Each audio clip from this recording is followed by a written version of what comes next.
Good evening, ladies and gentlemen. Coming to you live from the outskirts of the internet. This is the Gaming Saloon for October 7th, 2023, which are hosting me, Speaker 2448 and Rampant Epsilon. Hi. We have a decent chunk of news to talk about. Yay.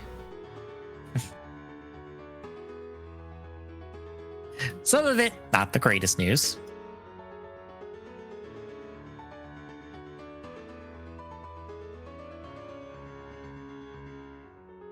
But news nonetheless. But before we get into any of that, Tommy, what have you been playing the last couple weeks? That's a really good question, actually.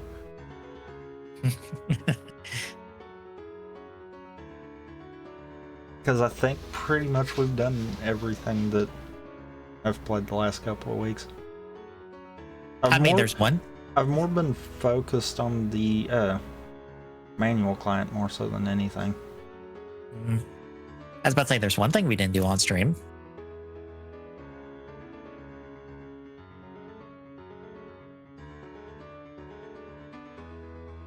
I might have forgot what that was. Biped. Oh, yeah. We beat Biped off stream for practice purposes. Yeah.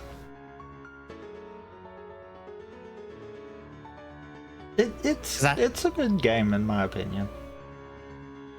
It takes some figuring out for sure. Yeah, I need to put time in, like a solo run, to like get acquainted with controls. 1 second, I'll be right back.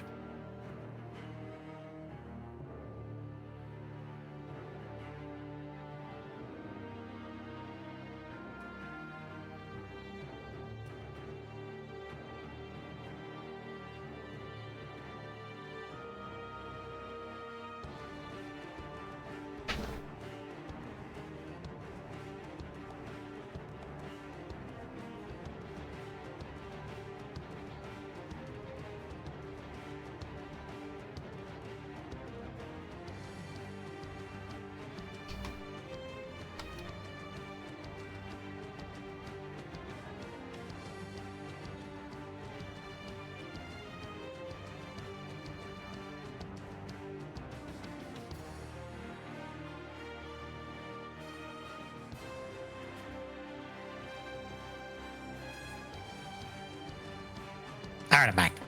Welcome back. I thought my dog was getting in trouble. No, he's trying to, but he didn't really want to. But yeah, I need more time with Biped to get used to it. This is the thing. Fair. Because I haven't done any of those like non-standard control games at all. I think Biped's like my first one. But thankfully, because we did Biped, I'm actually caught up on my gaming backlog thing of beating 12 games a year. That's funny. I would be one behind with it, actually, because I did get 3 hopes done this week. And by this week, I mean yesterday and today, because I did most of what I was missing, left out on yesterday, and I did the last chapter today.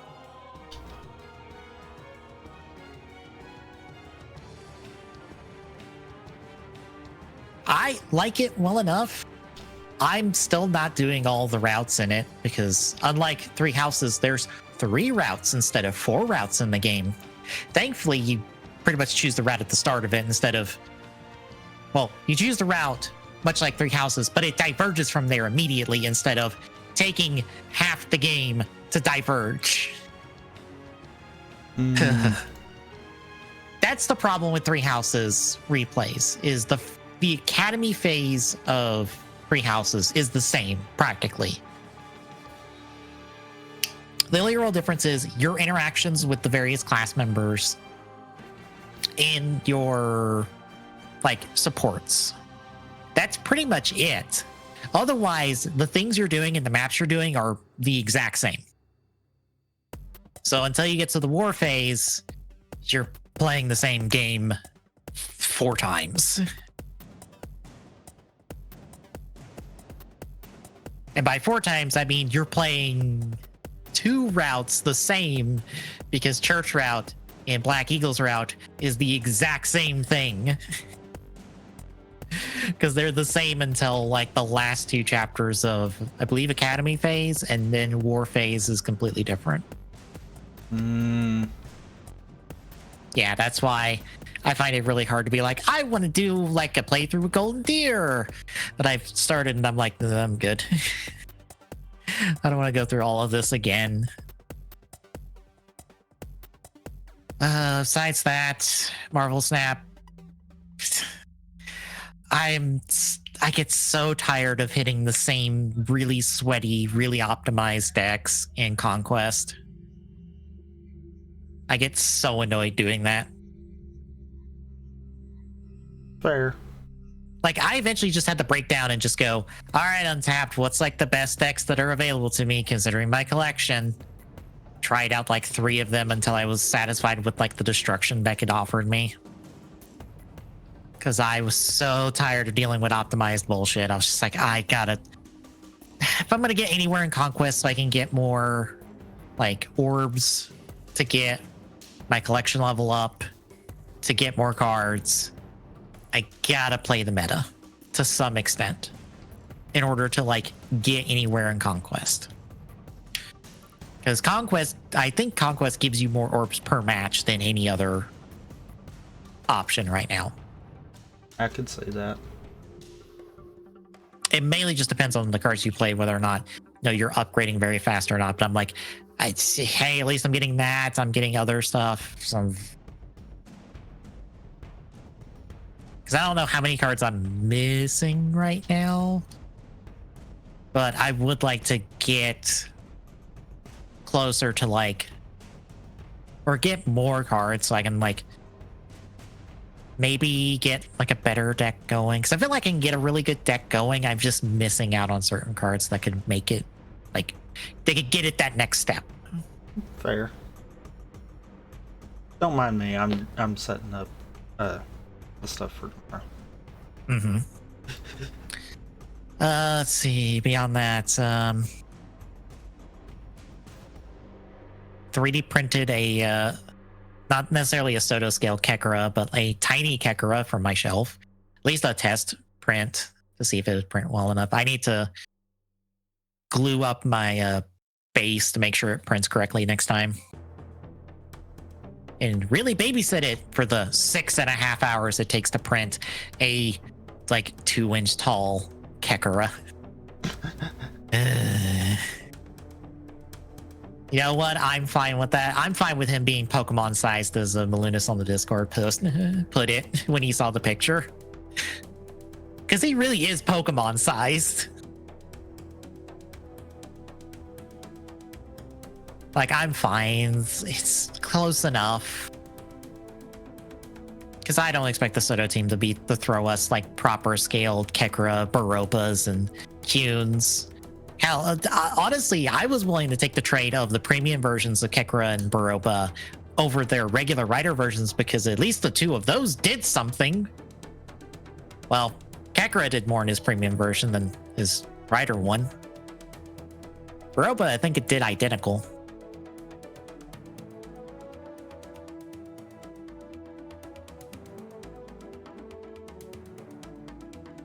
Oh, I did see. This tells you how much Kekra spent transformed. So Kekra is transformed once, and he currently has the record for shortest amount of time transformed as a rider. Would you care to guess what that time is? How much? 26 seconds. Sounds about right. 26 seconds is all the time he spent in this stupid frog form.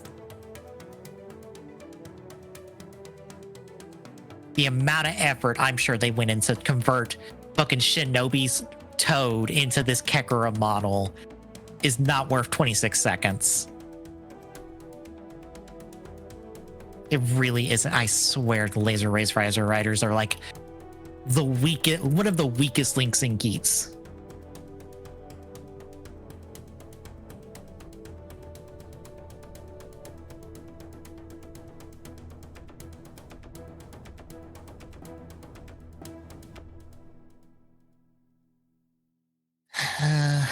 Trying to think beyond that. Not a whole lot else. Maybe I'll get a call back on a job this next week. I hope, but we'll see. Wouldn't be the first time I've interviewed with someone and they've never called me back. Yeah, that tends to be the recurring theme. Just in general. Yeah. Oh, I did get a nice little nostalgic thing because while I was building Dynazenon, I threw on Gerard's little Five Nights at Freddy's compilation video he put out today. It's a compilation of his 5 reviews of Five Nights games. I get a little nostalgic from the old transition music and animations and stuff that he doesn't use anymore, which tells you how far back these were.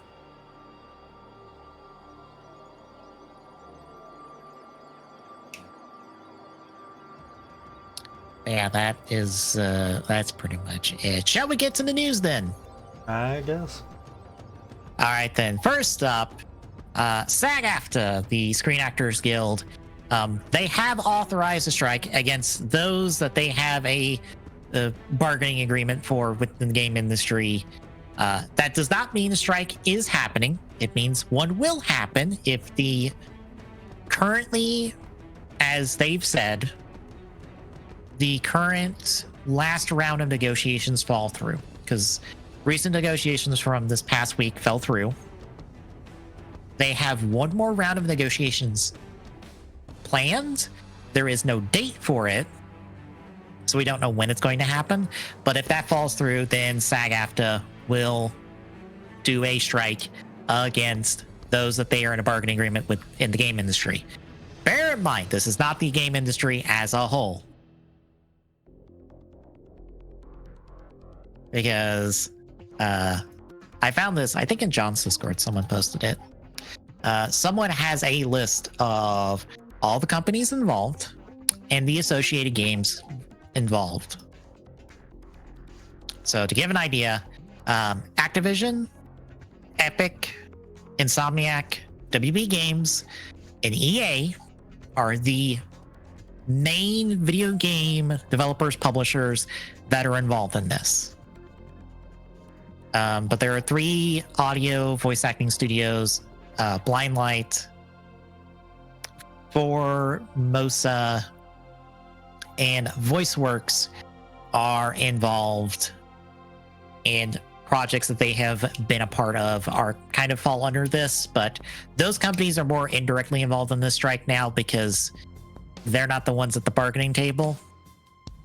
And depending on if the companies are using them right now, that might hold up productions. It's one of those harder things because, you know, SAG-AFTRA is currently striking against TV and movie productions, and it's a little bit easier to see what TV and movie productions are going on at the moment and know what's fallen behind. Video games are a little bit harder because there's a lot of hush-hush. We don't talk about video games until they're later on in production. So we don't know what's getting hit right now, essentially, which makes it a little bit more difficult to judge how this will affect anything at all. But I found the curious thing when going through this list and looking at stuff, if I can find it again. Formosa, I guess they're the ones that handled the voice acting work for Breath of the Wild, but they did not handle the voice acting work for Tears of the Kingdom, apparently.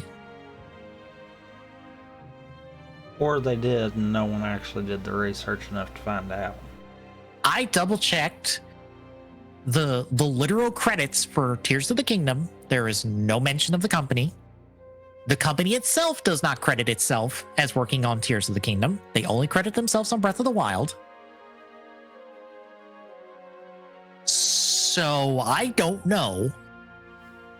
Because I would assume their company would show up in the credits somewhere in Tears of the Kingdom's credits, but they're not.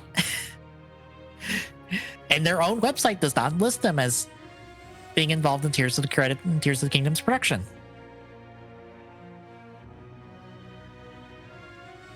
Also, weirdly, they're the ones that did Genshin Impact voiceover work, but there is no mention of Honkai Star Rail, because that's also Hoyoverse.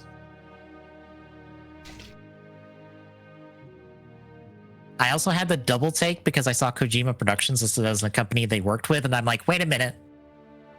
That can't be right. That one's out of business.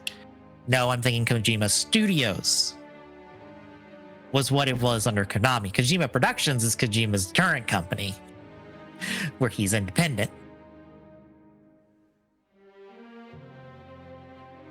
Because I saw that, and I saw Metal Gear Survive, and I'm like, wait a minute, that can't work.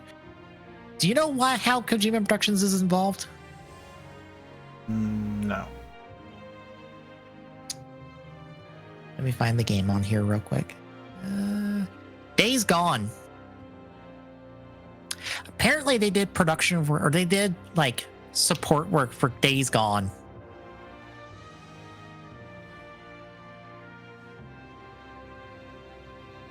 They're not the main studio on Days Gone.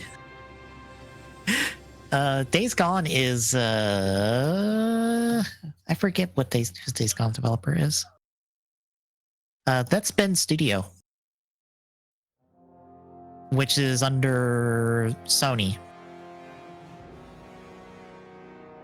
Also, for some reason, they don't list Naughty Dog, even though Naughty Dog's not owned by Sony currently, right?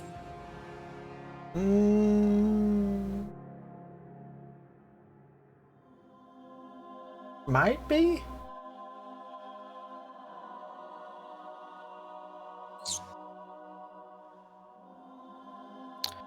Okay, no, they are. They've been acquired since 2001. Never mind.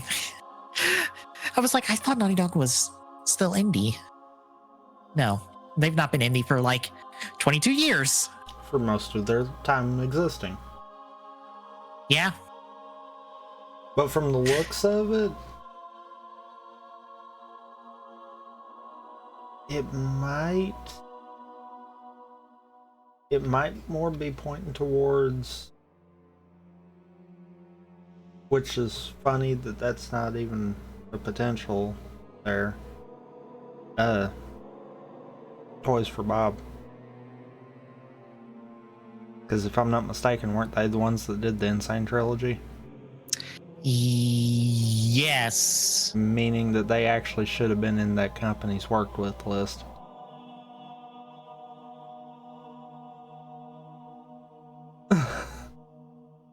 There's some odd discrepancies in here. Yep. Oh, wait, no. Vicarious Visions did Insane Trilogy, not Toys for Bob. Okay. Toys for Bob did The Spyro one, then. Okay. Yeah. Yeah, technically Naughty Dog should be listed. Technically.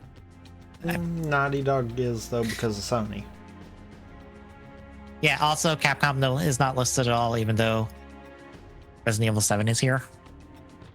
But I guess it's like, if they have done something recent enough, I guess they're involved. Because like Fire Emblem, what is it? Yeah, Fire Emblem is here. Worked on Fire Emblem Fates, but they apparently have not worked on a Fire Emblem since then. And that's been like 3 Fire Emblem games ago. Your internet just hates life. Oh my god. Because it totally tried to do that again. Oh my god. Why? All my hate, all my anger. Oh, your robot is more like it. Beep beep beep boop boop beep beep beep beep beep beep beep.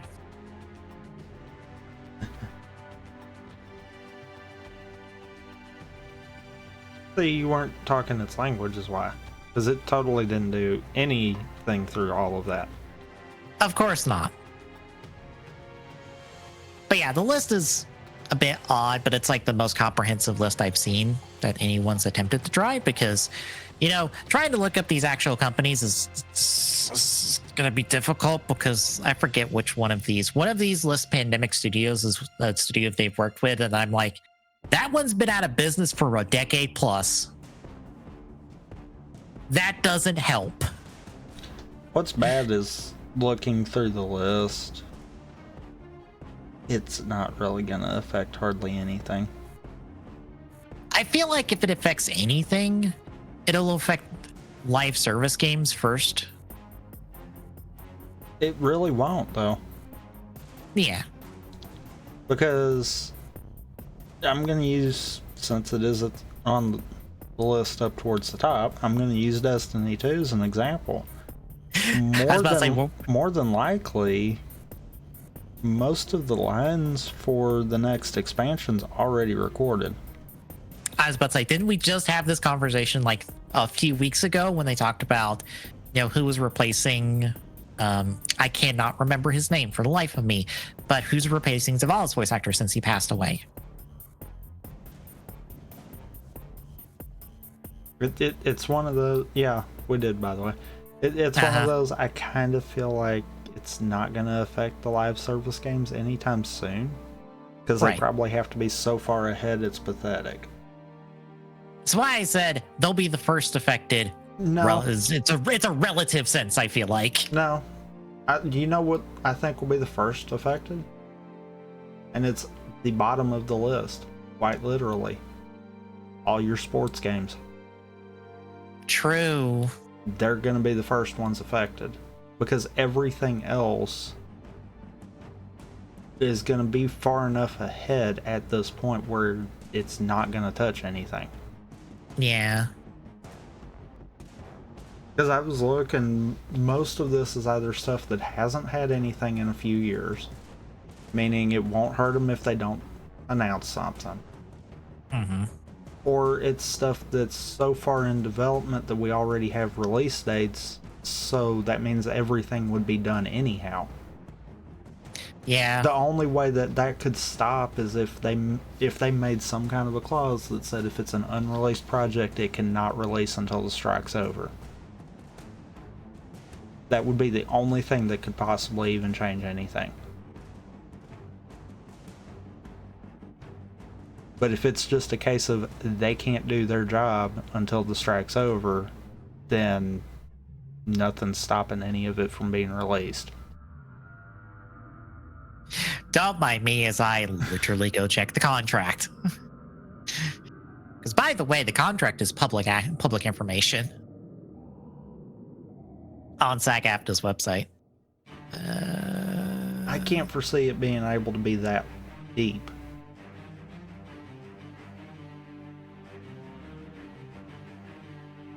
Especially seeing as how it's not gonna affect every gaming industry company. Yeah. If it was gonna affect every gaming industry company, then I could see that being a part of it for that side of it. Mm-hmm. But quite frankly, actually, you don't even have to. If that was the case, then the new season of Loki couldn't be premiered either. Yeah. Ahsoka couldn't have been premiered. Mm-hmm. So there's really nothing there stopping that side of it. It's one of those, it's like, for the gaming side of it, it kind of seems stupid for them to end up being part of it, because it's not going to affect anything. The movie industry, yeah, we're going to see a lot more of it a lot quicker. Yeah. That's going to be the impact. The gaming side of it, no. By the time something's announced, it's easily 75-80% done if it's got a release date. So, I mean, there's not that much that's going to be affected. Not to mention, most games have a day one patch. They could push it to the far limits and then just patch in anything else at the end. Also, two companies are not listed in this list at all for some reason. One, I guess, is understandable because I guess there's nothing current.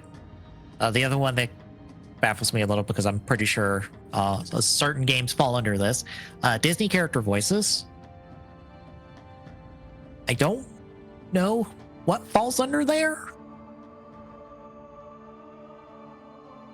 Well, Disney character voices would, on its own, implement all of the Kingdom Hearts series. I don't think that company is technically involved with them. Still wouldn't matter. Right, yeah.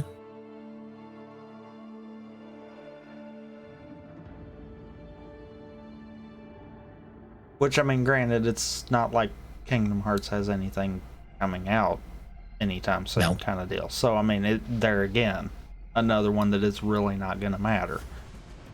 Mm-hmm. Apparently, they're credited on Connect Disneyland Adventures. That's the only thing they're credited on. I can see that.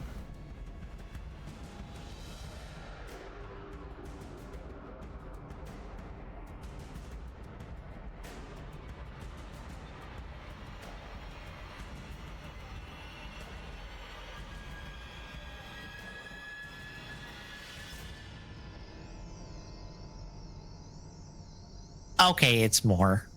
Okay, now I'm getting more of a list. Okay, they are credited for Kingdom Hearts. Okay, so they are responsible for Kingdom Hearts stuff because it's listing Smash Ultimate in there, and I guess that would be Kingdom Hearts. Voice lines. Right. I sometimes forget, right, Disney partially owns Kingdom Hearts, so that all falls under them.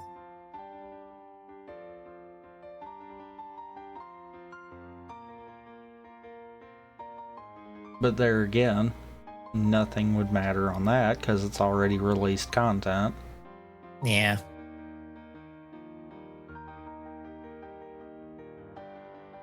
And then Take-Two Productions.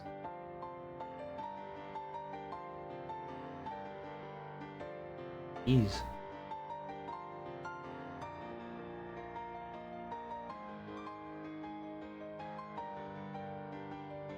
Which is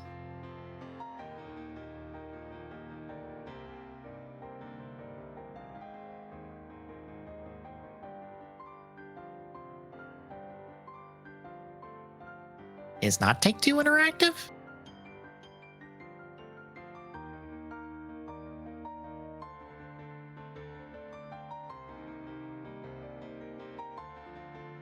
Okay, now I'm confused because I'm like, okay, Take-Two Productions Inc. That's not Take-Two Interactive? Or some subsidiary of theirs?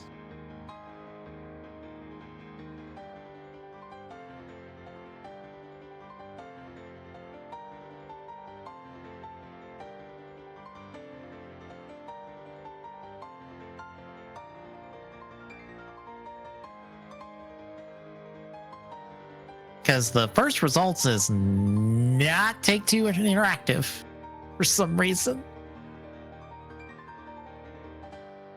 Which is the part that confuses me.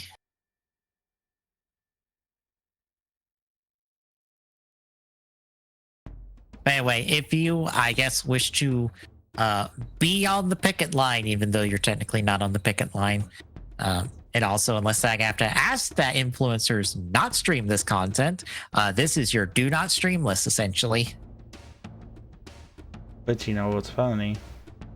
They're not going to, seeing as how they've said that any kind of YouTube journalists are still allowed to keep on rolling.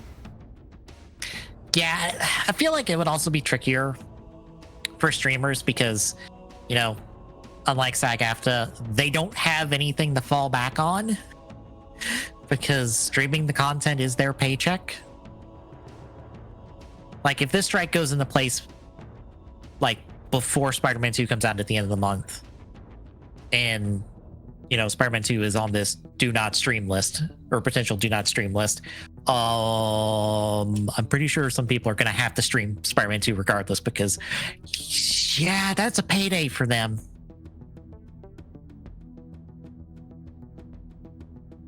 It's either not stream that and it's either stream it and get paid, or don't stream it and probably don't get to pay rent for the month.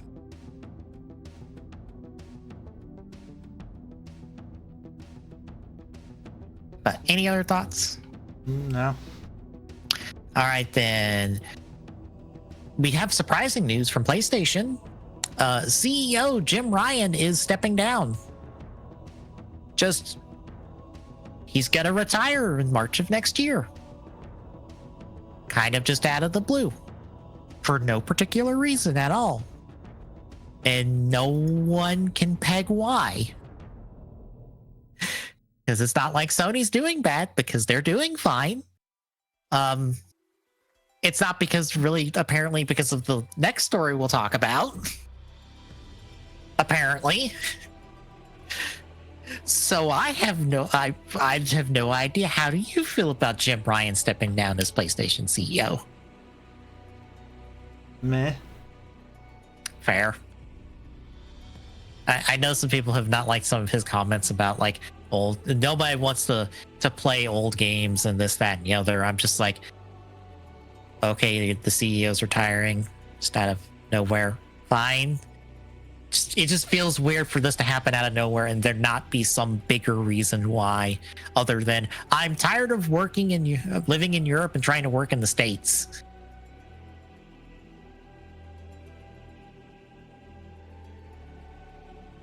But yeah, the other story that came out from Sony is they got hacked, and about 6,000 current and former employees have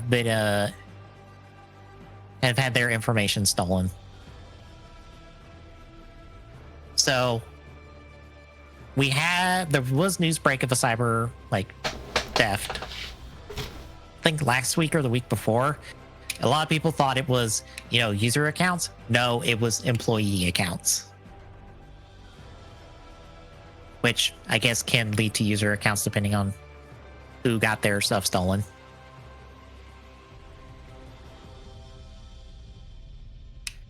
But yeah, that's on the table now. Any thoughts on that? I mean, another data breach for Sony? No. Fair. All right. Also in Sony news, you remember how we're supposed to get a KOTOR remake at some point? Wait, we are? Yes. You sure about that? Well, we might not. Maybe. So, out of nowhere, Sony has delisted the announcement trailer for the project. They have also deleted all tweets referencing this project.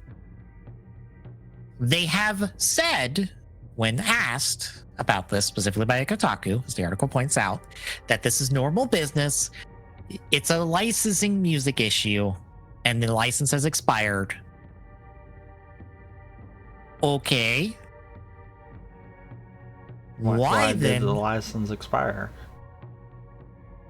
Apparently, there is rumors and murmurings of this project being heavily in development hell, especially because Embracer is over this project, or specifically they were over the studio that was over this project, and Embracer has taken a massive hit in the last several months and have started selling everything they can to not go out of business because a deal with Saudi Arabia fell through, and oops, we spent too much money. Gotta sell everything we can, gotta close down what we can to save money. So this remake may not be happening, but it's not official in any way, even in a rumor talk. So we don't know what's happening, but it's probably easy to say the KOTOR remake's dead. Would be my thought on the matter. How do you feel? I mean, it'll happen eventually. Just probably not the way that it was supposed to. Not a Sony exclusive? Probably.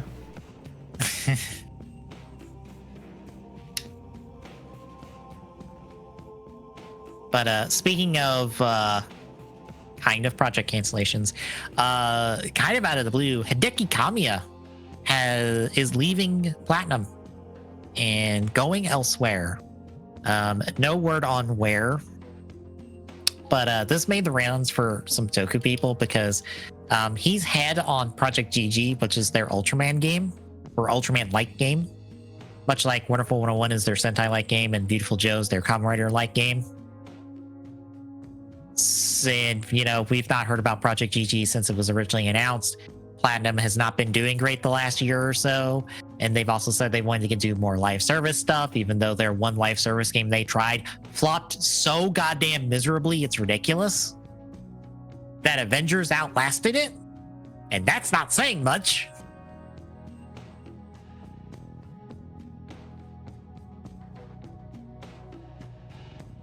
I think, yeah, Marco Satsu said on Twitter, it's just like, well, nothing's official yet. And I'm like, that is very optimistic.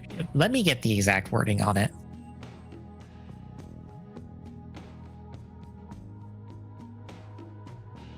Because I want to quote him directly on his tweet.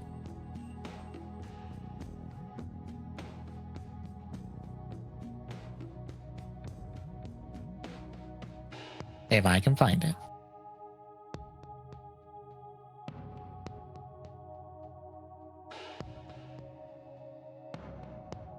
Why can't I find it?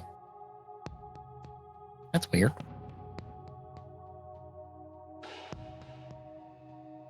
But yeah, I just replied to someone that's very optimistic of you to think the game is still in production after the head person, the one main person behind the project, is gone. And every other sign points to Platinum getting away from the things that they are known for into things that have flopped miserably for them. I'm pretty sure Project GG's canceled. In fact, I'm willing to bet its cancellation is why Kamiya is leaving.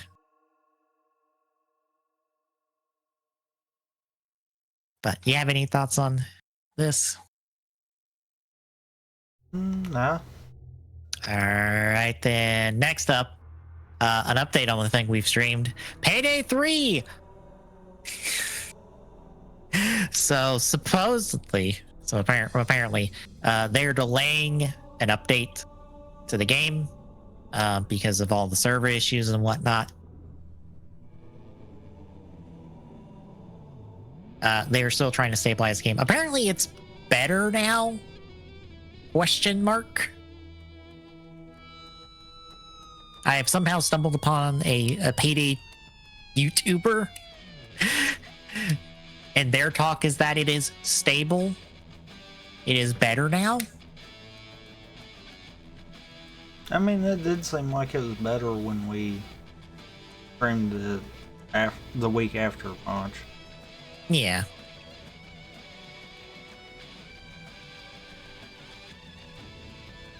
But yeah, I think I saw another article that they are planning to like put in non-always online aspects of the game.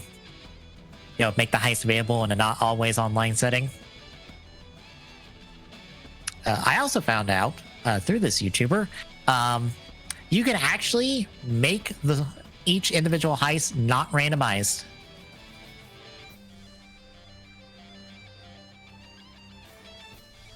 Well then, the seed for the heist is set when you first start the heist. Meaning, if you restart the heist and do not leave the lobby, it is set exactly like that, as long as the lobby is in place. So whatever version of like the first bank heist you get, it will stay that version of the bank heist until you complete it or you close the lobby.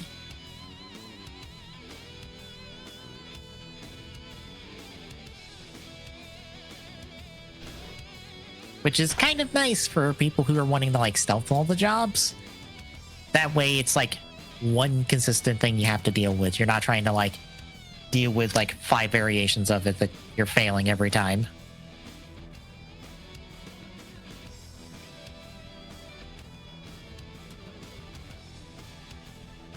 It's nice, but it's stupid all at the same time, though.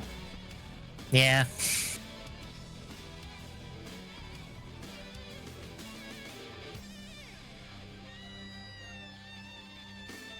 But any other thoughts on that? No. All right. Last up, some not so surprising news. Nintendo are finally shutting down online functionality for the 3DS, Wii U, coming in April. So stores have been shut down, and now all online functionality will finally go down. Yeah, but no more Splatoon. The Switch wasn't the 3DS's successor. I love that quote.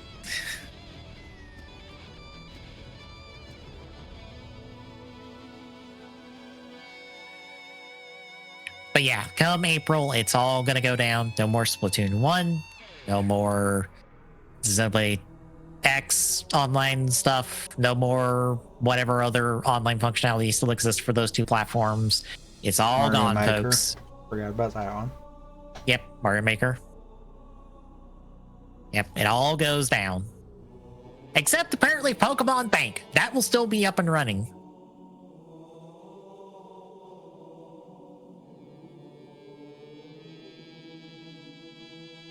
I love how much the Pokemon company is just this kind of separate thing Nintendo just has, but they kind of just do their own thing.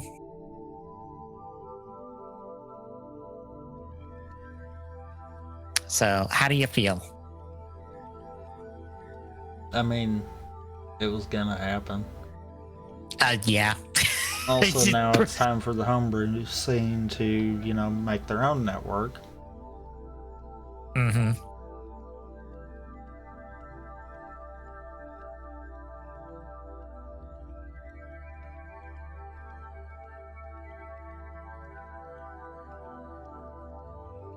Yeah.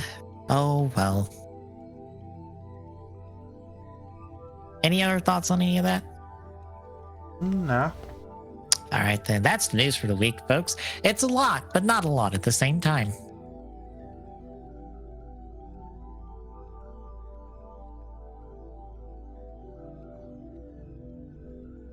But shall we get into releases? I guess we shall. All right. We will start on the 8th with 2 sedans driving simulator for the Switch. Are you driving them at the same time, or is it you only got the option of 2 sedans? That is a good question. Google, what is the answer? Take me to the Steam page.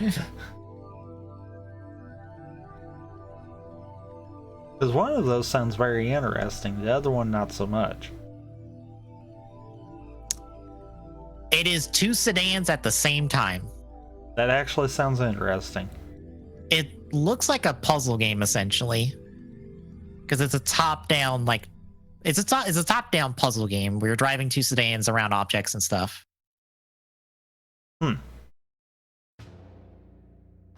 It looks like they can also go in a circle around each other. They essentially operate in a circle around each other. So when one goes left, one goes right, and if you go around long enough, they swap positions up front. It's like $750 on Steam right now. That is like $650 more than I probably would pay for something that feels like it would pass time. Yep. Just saying. Nothing against that. It's just a case of that's how it sounds. Mm-hmm. On the 9th, Build Simulator for Xbox One and PlayStation 4. This was free on Epic last week? This week still? I don't know if it's rotated out just yet. I mean, it is beyond Thursday, so it would have rotated. Okay. I know it was available last week because I picked it up last week. I didn't think it was last week. It was sometime recently because I remember picking it up and seeing it in my library and oh yeah, I have that. It's a good thing I opened up Epic to check because I see the current free game, and the current free game is Godlike Burger.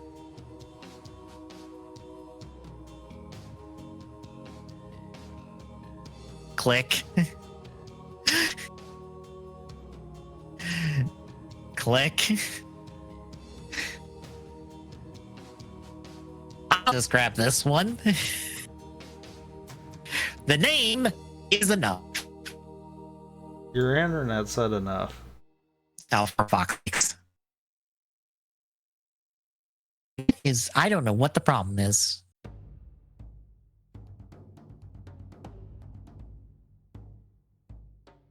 Is it good now? Yep. Okay.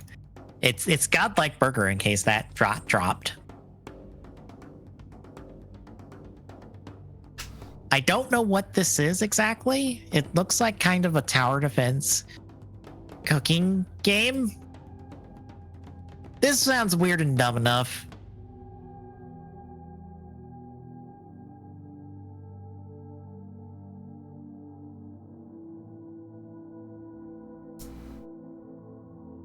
Is it multiplayer at all, out of curiosity?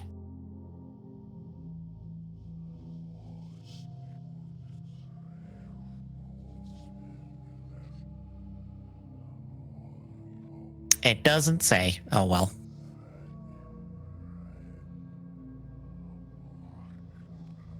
Anyway, other releases. On the 10th, Forza Motorsports for Series X. Humankind for PlayStation 5. I only mentioned this because Ty was streaming this not too long ago. Or wait, no, it was something else. I'm thinking something else. I forget what that game is called. This is something else entirely. He was playing that ape game where you're playing as apes as they evolve. Let's see. Paw Patrol World for PlayStation 5. Roblox for PlayStation 4. Let's see. On the 11th, Honkai Star Rail for PlayStation 5. Supreme Car Parking Simulator 2024 for Switch. Let's see. I missed one. Hooray. I love it when I miss one.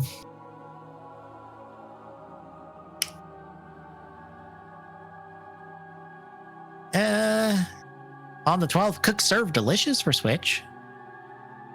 River City Rival Showdown for PlayStation 4 and Switch.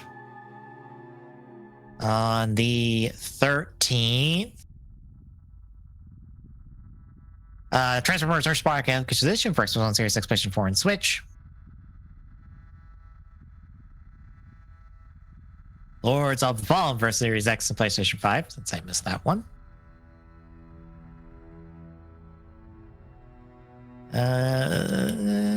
The Fortnite Transformers pack for Series X, PlayStation 4, 5, and Switch. On the 15th, Hot Wheels Unleashed 2 Turbocharge for Xbox One Series X. That is the oh my god, I missed.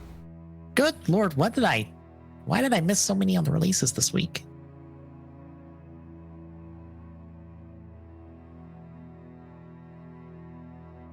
I did the releases terribly this week. That's a pretty decently good so a sequel to the decently good Hot Wheels game that I've been playing on Game Pass every now and again. I assume this one will be on Game Pass too.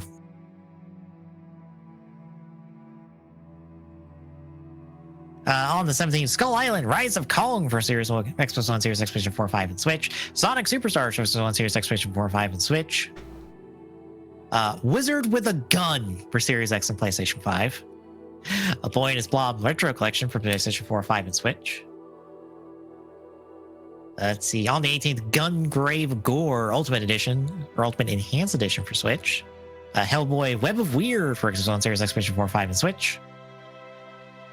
On the 19th, Gargoyles Remastered for Xbox One, Series X, PlayStation 4, and Switch. Ghostbusters Spirits Unleashed Ecto Edition for Switch. Snow Wars for the Oculus Quest. And lastly, on the 20th, Marvel Spider-Man 2 for PlayStation 5, Super Mario Brothers Wonder for Switch. And will do it. The rest of the releases are in the notes. So, anything else? No. All right, then. It's a short one this week, folks.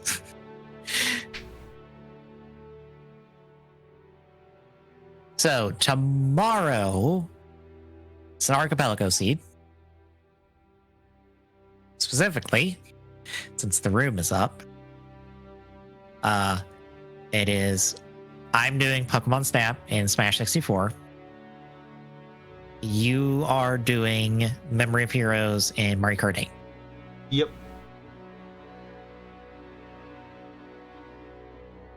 Hooray. I mean, it could be worse. I will probably start with Smash 64 because considering how the Pokemon Snap one did, I might want to just leave that one off to the side until I get more progression on it. I'm probably gonna start with the Mario Kart 8 one. I am gonna probably wing it a little bit more. It depends on how it flows tomorrow. Mm-hmm. I'm thinking the 12 cups is gonna be too much, but I'm gonna see. But yeah, we'll see how that goes. I might shorten it down. Mm-hmm. Thursday, I continue Project Cross Zone, this fun little tactics game slash fighting game, kind of, with how it does its combos and stuff for combat. I like my weird tactics games, if you haven't noticed.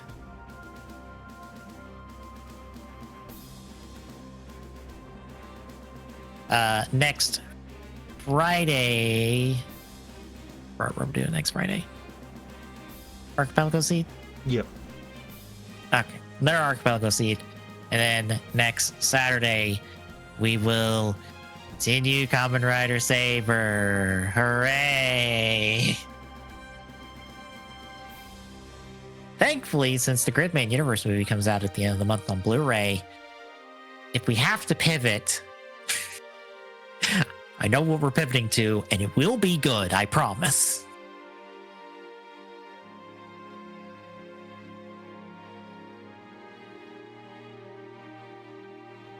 But between now and then, if you like what you're seeing, drop a follow. Really appreciate chipping away that feeling. Go at TGS Network on Mastodon.social and at TGS on Twitter. Because today's live. Exclamation point, Discord, and chat. Drop by, say hi. See you tomorrow, folks.